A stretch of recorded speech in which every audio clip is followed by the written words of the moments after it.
अस्सलाम वालेकुम व्यूअर, कैसे हैं आप सब। उम्मीद करता हूँ आप लोग ठीक होंगे। मैं भी आपकी दुआ से अल्हम्दुलिल्लाह बिल्कुल ठीक हूँ। तो इस वक्त मैं मौजूद हूँ टीबी जनाब पर। तो आप पीछे एक मस्जिद देख रहे हैं, यहाँ पर 100 के करीब बच्चे पढ़ते हैं और ना ही टूटियाँ की सहूलत है इनको, ना ही वाशरूम है। ये बेचारे बहुत तंग होते हैं। मैं पूछूंगा अपने बुजुर्ग बाबा जी से ये कितना तंग है वाशरूम के लिए। अस्सलाम वालेकुम। वालेकुम सलाम। क्या हाल है बुजुर्गो, ठीक हो? ठीक ठाक, अल्लाह दी रहमत से। तबीयत ठीक है? जी हाँ, ठीक है। अच्छा, क्या कुछ मसाइल हैं इन पे? सही था मसेल, बाकी सारे ठीक है। मौली सारे रखे है पिया नमाज ही पढ़ने जमात करावे ते फिर बाल पढ़दा पे 100 बाल को उत्ते बाल है पढ़दा पे।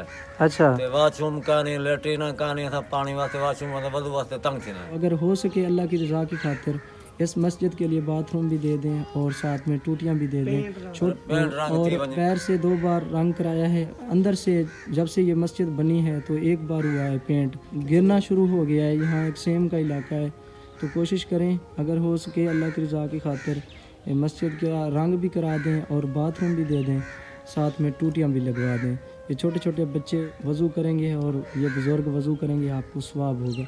तो ये मस्जिद की जगह है, आप देख सकते हैं। ये टूटियां की जगह छोटी है, जगह रखी है मस्जिद की जगह स्पेशल ऐसा रखी है। बाबा जी का कहना है यहाँ पर हमें वाशरूम दे दें और यहाँ हम टूटियाँ बना देंगे तो ठीक हो जाएगा, हमारी टेंशन दूर हो जाएगी। यहाँ पर 100 के करीब बच्चे पढ़ते हैं और तंग होते हैं वाशरूम के लिए।